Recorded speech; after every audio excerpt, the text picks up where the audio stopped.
Buenas, gente. Esto es Tabureteo, el podcast de Taburete Social, donde nos sentamos en un taburete para mirar lo social desde lugares donde no se suele mirar. Hoy no hablamos ni de recetas ni de diagnósticos, hablamos de calma, de cuidar al que apoya, porque a veces la salud mental es más que una pastilla y es necesario una conversación. Hoy tenemos sentado en taburete a José Manuel Lobaniza, enfermero especializado en salud mental, acompañante del sufrimiento y buscador de la paz. Trabaja con personas con trastorno mental grave.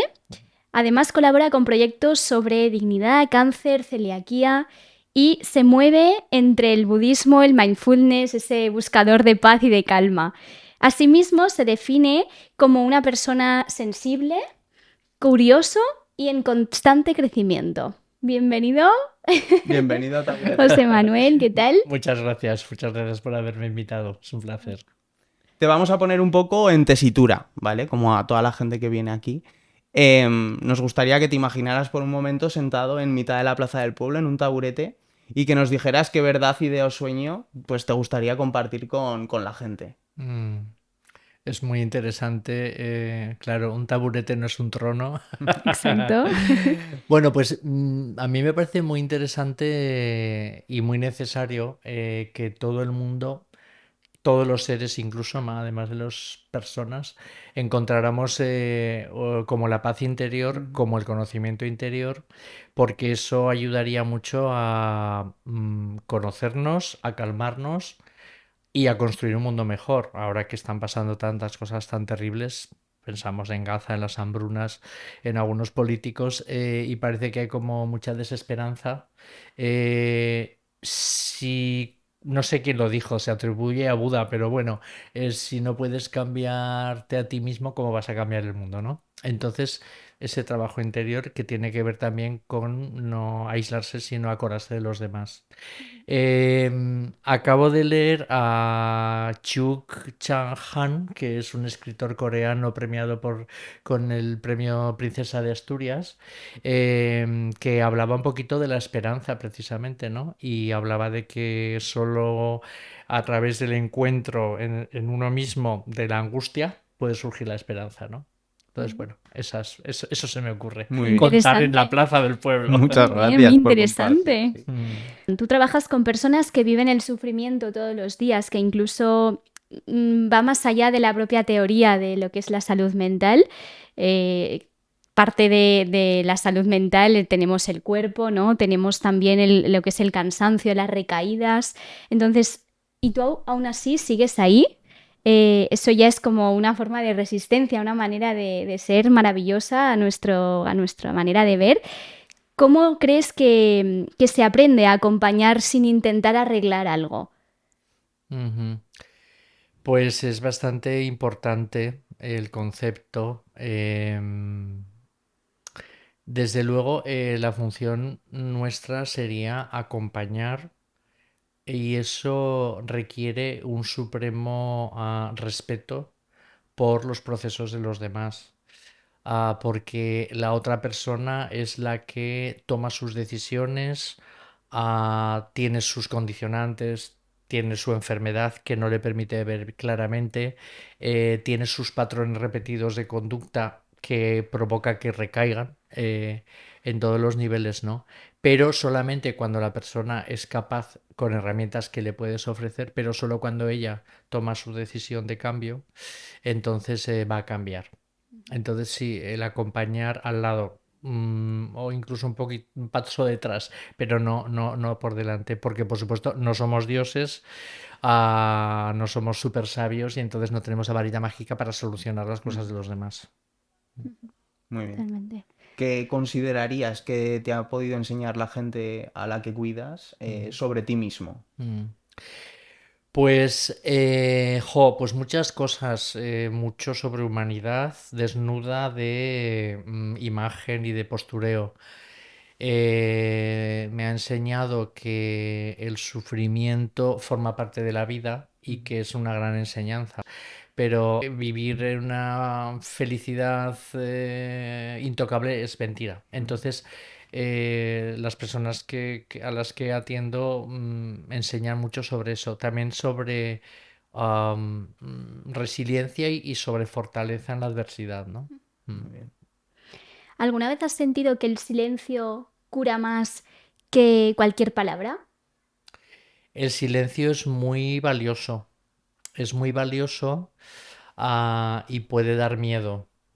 Siempre digo eso que el nivel de calidad de una pareja es cuánto puede estar en silencio comiendo sin decirse nada, ¿no? Que no quiere decir que estén aburridos o se vayan a separar. Entonces, el silencio sí, sí, sí, por supuesto, puede ser curativo. Es estar respetando en sincronía, pero también sin aportar nada que no haya que aportar a nivel verbal, ¿no? Entendemos que las personas con las que trabajas en tu día a día, pues como bien dices tú, tienen miedos, tienen inseguridades, aparte de dolor. ¿Cómo haces para no absorber todo, digamos, y llevártelo luego a casa, ¿no? Mm. Pues mira, es un tema muy delicado. Yo cuando empecé en salud mental, pues lees que la estadística de suicidios a nivel profesional, de los que más nos suicidamos, somos personas que trabajamos en salud mental. Y yo no lo entendía Claro. porque decía, pero si en teoría tenemos más recursos, ¿no? Pero claro, de la misma manera que yo me puedo poner unos guantes y me libro de contagiarme de la hepatitis o del VIH cuando atiendo a un paciente, de lo mental, de lo relacional es más difícil, ¿no? Entonces sí que hay que proactivamente cuidarse en cuanto a que no te agobie tanto ese sufrimiento, ¿no? Ujú. Viendo un poquito eso, que no eres perfecto, que no tienes la varita mágica, que la otra persona son sus condiciones y luego también fomentando mucho tu propio autocuidado, ¿no? Yo cuando voy muchas veces a trabajar en mi imaginación, me gusta mucho, voy andando y me gusta pasar por los parques y entonces en mi imaginación hay un árbol donde cuelgo la mochila. Mm, Cuando salgo de trabajar y dejo la mochila de ahí y cuando entro a trabajar la recojo.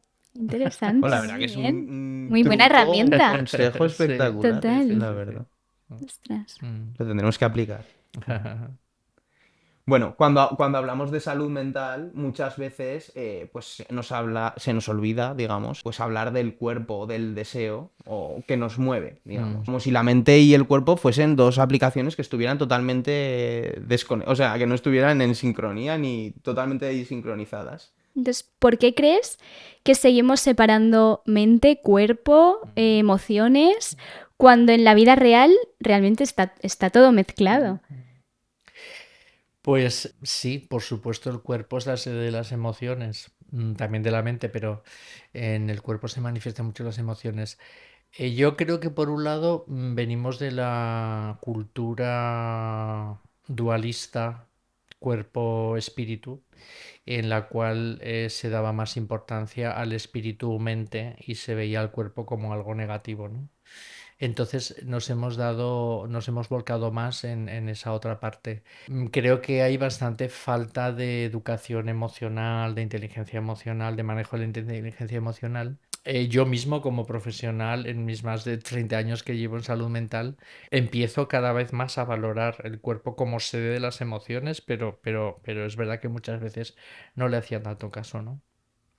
Entonces, sí, hay que tenerlo en cuenta. Del lado de la ciencia, ahora sí que se está estudiando mucho pues, el tema del eje microbiota-cerebro, el nervio vago y la conexión, ¿no? Con las emociones y la respuesta un poco neurofisiológica que puede ocurrir también, sí.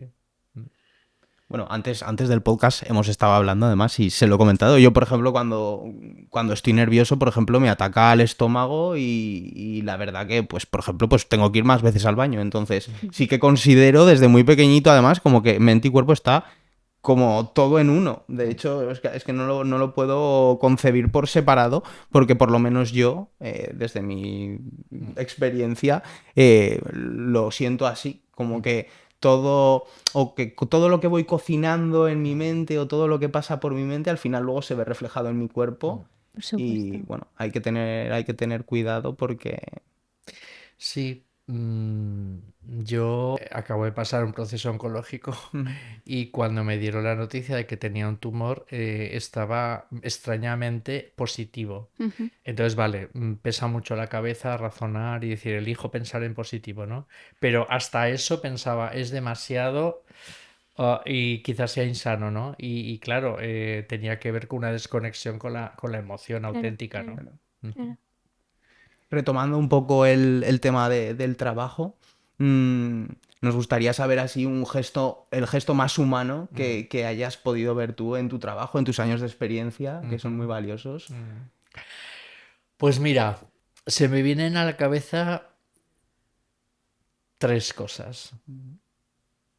Tres cosas. Primero, el gesto más humano es llorar.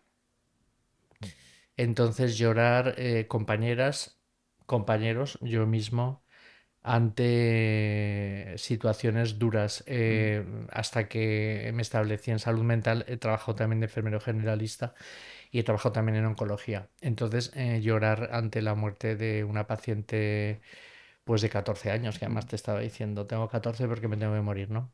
Am, entonces, llorar, que creo que es bastante humano. Otro gesto que no olvidaré nunca, y yo estaba como paciente ingresado en el hospital clínico, fue cuando mi compañero de habitación, un inmigrante subsahariano, me puso su manta porque yo tenía frío. Y otro gesto que me parece precioso, precioso, precioso, es cuando trabajé en el psiquiátrico, en el CRP, Ujú. la lista que tenían los auxiliares para acordarse de cortar las uñas a los pacientes. Y llevaban en el bolsillo a quién le tocaba cortar las uñas lunes, martes, miércoles. Me parecía muy, muy, muy, muy, muy bueno Qué y muy bueno. tierno. Pues sí, la Qué verdad, buenos muy humano, ejemplos. muy humano. Que al Mm, final los tres ejemplos que has dicho y los múltiples que tendrás después de mm, los años de experiencia vienen siendo un poco el dejarse sentir, ¿no? Aquello que es, bueno, dejar, la importancia de dejar sentir aquello que nos está ocurriendo, ¿no? De no ocultar el querer llorar en un momento duro, mm, porque al final, bueno, sí, somos profesionales, nosotros en concreto de lo social, ¿no? Del trabajo social y también atendemos situaciones complejas a veces mm, y que muchas veces igual no tienes varitas mágicas para decir, venga, lo soluciono y ya está, y te tienes que permitir sentir. Entonces, como mensaje también importante, ¿no? Lanzar ese mensaje de que la gente y los profesionales, sobre todo cuando tocan temas duros, que se permitan sentir. mm, sí. ¿Cuál es el gesto más sencillo que ha supuesto un cambio enorme? Mm. Am, pues mira, preguntar cómo te sientes. Preguntar cómo te sientes, ¿no? Porque puedes preguntar muchos datos concretos, racionales, pero cómo te sientes, eso rompe mucho la barrera. Y la gente cambia, se desarma, se ha desarmado. Aquí quiero añadir que es importante que el trabajo que hacemos en nuestros campos, trabajo social también, enfermería, los que cuidamos, los que acompañamos, hace falta también ciencia. No es solo sentido común, hay que tener una cierta formación, ¿no? Porque cualquier cosa que digas está cargada de intención, debería de estar cargada de intención, ¿no? Las enfermeras canadienses tienen una expresión que me encanta, que es la intencionalidad cuidante. Entonces no es lo mismo decir hola que hola, que hola. Y Total, eso total. no es automático, puede estar previamente pensado, ¿no? De tal forma que a mí me ha pasado un paciente en la calle decirme, pararme y decirme una frase que dijiste en un taller de psicoeducación hace un par de años ayudó a curarme, Ostras. que era, pues bueno, que todo cambia, que no estamos siempre igual y que posiblemente cuando uno está en el pozo piensa que no va a salir, pero puede salir, ¿no? Pues algo tan sencillo como eso, ¿no? Y me lo dijo, ¿no? Mm, Muy bien. Nosotros pensamos que, pues eso, que a veces basta con que alguien no te mire como paciente y te intente dar pues como una mirada más de igual sin estos miedos y sin estos juicios, digamos, puede aportar. Mm. Pueden cambiar muchas cosas totalmente. Sí, sí, sí. Ahí Totalmente. es un lujo nuestras profesiones porque estamos cerca. Entonces, a nivel de contexto, cada uno tiene que saber dónde está. Los médicos, médicas funcionan súper bien, pero su contexto en general es otro y a veces está esa distancia que el paciente te cuenta a ti cosas que no le cuenta el médico, ¿no? Ujú. Que no quiere decir que sean malos médicos y que no sean No, no. cercanos Desde también, ¿no? luego. Pero ese contexto profesional ayuda mucho a la cercanía, si Desde queremos. luego. Si queremos, porque también es verdad que estamos cerca de mucho sufrimiento y a veces sí que hay actitudes de defensa. A veces hay gente, profesionales, enfermeras, médicos, bueno, enfermeras, celadores, personal que tiene unas actitudes de mucha defensa que en cierta forma a veces no siempre es porque esas personas sean así malas, sino que es una manera de defenderse ante tanto sufrimiento porque no deja de salpicar, como decíamos al principio. Claro, claro. Cuidar y las profesiones que sostenemos a diario y cuidamos a diario lo tenemos claro, que cuidar también quema. Cuidar también puede sobrepasar, ¿no? Y sobrecargarte. Entonces, y más cuando a veces el sistema no acompaña. ¿Cómo se cuida el que cuida? O sea, ¿cómo te cuidas tú? Mm.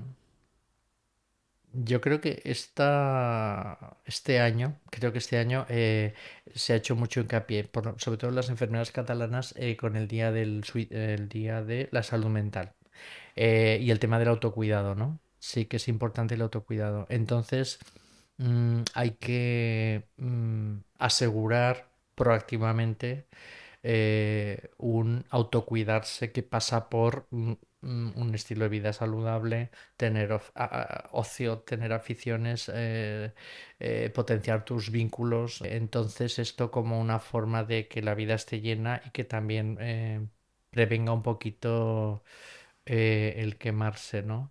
Yo digo que para quemarse hace falta incluso una cierta predisposición, y que incluso a veces es hasta una excusa, ¿no? Pero bueno, también es verdad que el sistema, la empresa, tiene que cuidarte y es verdad que a veces las condiciones no son las mejores y eso no ayuda. Entonces también hay que reivindicar un sistema que la empresa cuide a los Ujú, trabajadores, ¿no? ujú. Muy bien. ¿Qué haces tú, por ejemplo, cuando te vacías? ¿Cómo te recargas? Mm. Pues mira, es súper pedante, pero no me vacío todavía. Me encanta lo que Muy hago. bien, muy bien. Pero Qué bueno, bueno. sí, un poco eso, el tema de cuidarse, ¿no? Ujú, Para mí me ayuda mucho algunas prácticas tipo mindfulness, no sé si luego hablamos más de Ujú. eso, y saber muy bien dónde estás y para qué estás, ¿no? O sea, tener muy claro un poquito dónde estás. Algo que también ayuda es el grupo de apoyo en ujú, cuanto a tener unas relaciones significativas, también profesionales, y un poquito comentar las cosas y tal, ¿no? Sentirte, motivarte, ujú. ayudarte y tal. Incluso en nuestro campo de la salud mental, la supervisión de casos. O sea, que no solamente tú te responsabilizas de un caso, sino que haya una cierta supervisión donde puedas un poco contrastar cómo lo estás manejando, que eso muy pocas veces se da, ¿no? Mm. Que sería de lujo, ¿no? Pero eso Claro. también ayuda. Ujú. ¿Qué te devuelve a ti en concreto las ganas cuando parece que todo pesa demasiado? Ujú, ujú. Pues la aceptación de que nada es perfecto, la aceptación de que tenemos las energías limitadas, no ilimitadas, de que no siempre se está igual, la aceptación de que somos una gotita en el mar y que no todo depende de nosotros, que es muy importante lo que hagamos, ¿no? Pero Mm. que al final somos unas pequeñas ruedas en el engranaje. Y yo creo que eso también hay que tenerlo en cuenta, ¿no? Mm. Recordarlo a menudo, Recordarlo, sí. total, sí. Mm. ¿Tú crees que hay espacio o que hay sitio para el humor dentro del hospital? Pues es súper necesario. Ujú. El humor rompe el drama. Y entonces es súper necesario. Recuerdo que en algunos hospitales está el tema de los payasos que van un poco a hacer el humor. Y bueno, nosotros en enfermería, por ejemplo, sí que damos bastante importancia a lo lúdico. Ujú. En el Inocencio Jiménez, que es donde trabajo, tenemos un grupo de ocio y semanalmente vamos con un grupo de pacientes a hacer una actividad Muy bien. grupal, a ver una exposición, a ver un parque, a andar y luego a tomar un café y luego a hablar. Y bueno, eso es lúdico y es muy, muy enriquecedor. Hay Mm. pacientes incluso que solo salen de su casa Para esto. para Para hacer eso. eso. Ujú. Entonces es bastante enriquecedor, ¿no? El humor y la risa. Cuando yo estuve en Senegal hace unos años, cuando, bueno, pues eso, en África subsahariana, aunque se haya desarrollado a mejor, y justo allí encontré el sentido de la vida. Entonces, dentro de tanta necesidad, la gente reía, la gente cantaba, la gente bailaba. Y sí, sí, sí, es muy necesario, sí. Ujú. A veces no, la mejor medicina no es una receta, simplemente lo que hablamos, ¿no? Una risa compartida en mitad del caos, de ese caos que a diario y esa rutina en la que todos los profesionales estamos inmersos, ¿no? Y a veces una risa a tiempo Mm. quizás nos puede ayudar bueno, afrontar mejor el día. Ujú, ujú. Incluso hay una meditación que se dice, la de la sonrisa, que es ¿Vale? activamente dibujar una sonrisa en la cara. Mm. Y eso, además de que engaña a tu cerebro y conecta un poquito emociones positivas, atrae también positividad. Bueno. Si te das cuenta de tu mueca, puedes dibujarla y al final se Ujú. quedan las arrugas. Vale, mira. Ah. Que como, bueno, como hemos dicho antes, tú vienes un poco del budismo, del mindfulness, ¿vale? De la calma entrenada, ¿ok? Y lo tienes que aplicar en un campo que es totalmente lo contrario, la prisa, la urgencia, el caos. Mm, ¿Cómo lo haces para poder compaginarlo o poder mm. fusionarlo?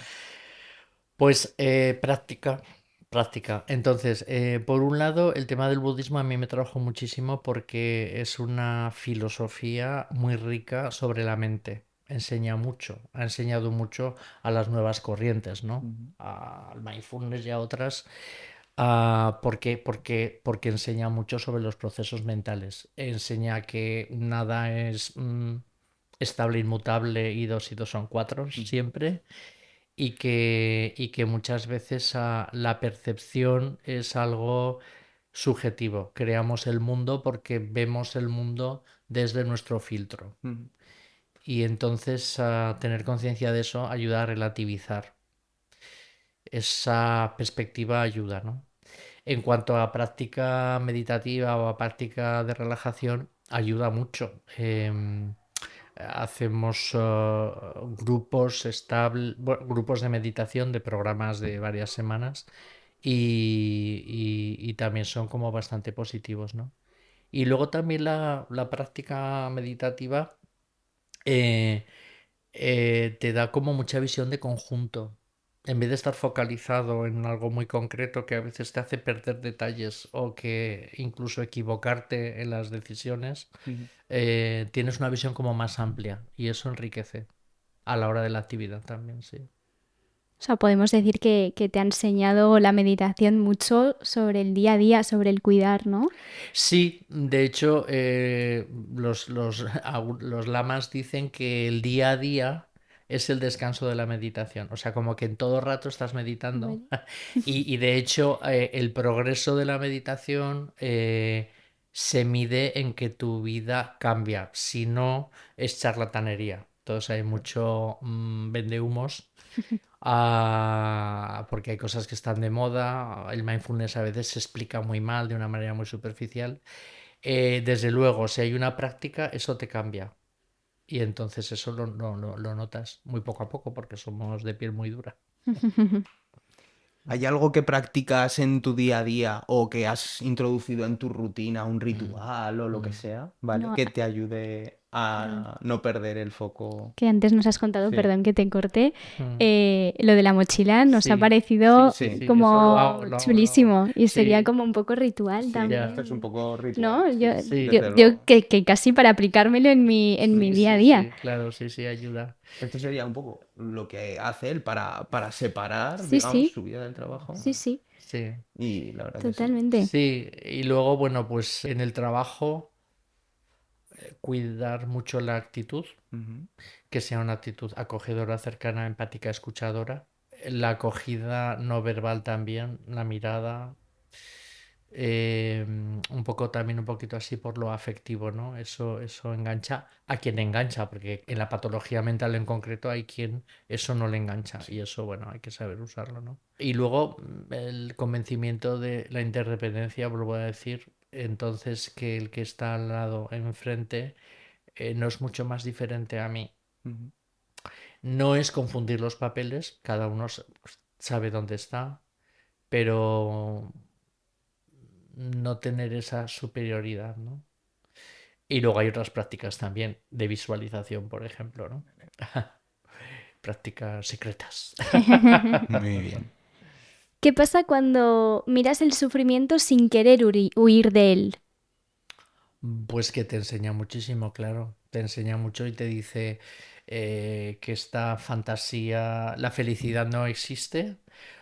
Es lícito ir a por ella y desearla, por supuesto, pero que es que el sufrimiento forma parte de la vida.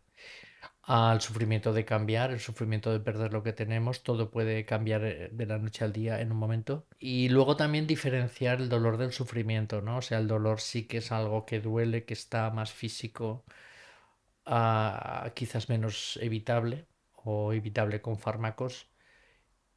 Y el sufrimiento es lo que aplicas, cómo interpretas lo que te pasa. Y ahí sí que puedes trabajar, hay un margen en bajar el sufrimiento si ves las cosas de otra manera, si te conoces, si te cultivas, si te relacionas. Mm. Muy bien. ¿Crees que la calma se contagia? Pues la calma es un instrumento muy potente, pues como el humor. La calma es muy interesante crear espacios de calma. Ujú. Socialmente cada vez estamos más lejos de eso. Hasta los monasterios budistas tienen que poner casi cadenas porque la gente entra allí haciendo mucho ruido. Entonces, últimamente se entiende menos. Hay gente, sobre todo joven, que las sesiones de relajación, por ejemplo, aguantan menos Ujú. porque estamos un poco desentrandándonos. Pero sí, sí, un espacio de calma invita de otra manera a estar, ¿no? Claro. Entonces, sí, sí, por supuesto.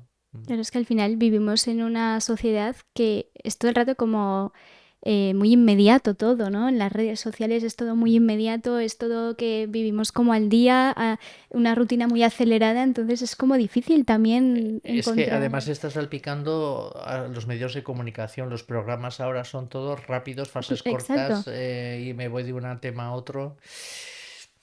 Esto en parte las redes es lo que un poco nos ha dado, ¿no? Esa inmediatez, el scroll, Eso, el sí. querer todo Sí, rápido. sí, Entonces, parece que a nivel educativo empiezan un poco a intentar tomar claro, cartas en el asunto, ¿no? exacto. Entonces, quizás la salud mental, así como resumen de lo que hemos ido hablando, sería exactamente eso, sería entrenar la presencia, ¿no? El estar presente en el lugar en el que estoy, como si fuera un músculo invisible. Al final, como entrenarlo como voy al gimnasio, ¿no? Entrenar también esa parte de estoy aquí, voy a centrarme en lo que estoy haciendo. Ujú. ¿Te gustaría así como final dejar algo pues que se te haya quedado ahí en el tintero o por sacar o por contarnos a Mm. todos que te gustaría? No sé, se me ocurre bueno, que hay tantos mundos como personas, ¿no? Entonces, todo es muy diverso. En la salud mental también está el trastorno mental grave, están los trastornos por ansiedad, están las depresiones mayores. Sí, se me ocurre sobre todo eso, ¿no? Y insisto que todos somos ingredientes de la ensalada de la vida, ¿no? Somos el... Sí, sí. Mm. Muy bien, y así una pregunta a modo de reflexión para la gente que nos está escuchando y que nos está viendo. ¿Y vosotras y vosotros, qué parte de vosotros y vosotras necesita hoy un poco más de calma, sin exigencia ni filtros? Para que... Ahí dejamos reflexionar Eso, a la eso. gente. Trabajo a los que miran también. También para ir terminando, si pudieras reescribir la palabra salud, ¿qué pondrías en su lugar? Ujú. Equilibrio. Sí, equilibrio, adaptación. La salud nunca es estática y tiene la parte física y la parte mental y la parte de cómo tú decides estar, si puedes decidirlo. Entonces sí, sobre todo eso, equilibrio, ¿no? También porque nunca habrá una restauración completa de la salud y de lo que se trata es un poquito de adaptarse a la situación, ¿no? Saber un poquito socialmente estar adaptado y a nivel relacional y en todos los niveles, laboral. Muy bien.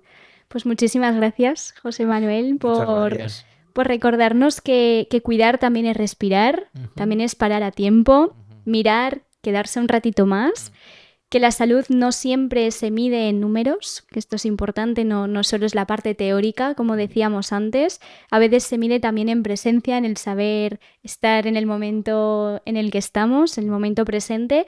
Y eso también pensamos que, por supuesto, es trabajo social Por y supuesto. nada, pues muchísimas gracias de nuevo. Sí, sí, muy bien, ha sido un placer. Muchas Muchas gracias. gracias. Gracias. Gracias. Muchas gracias.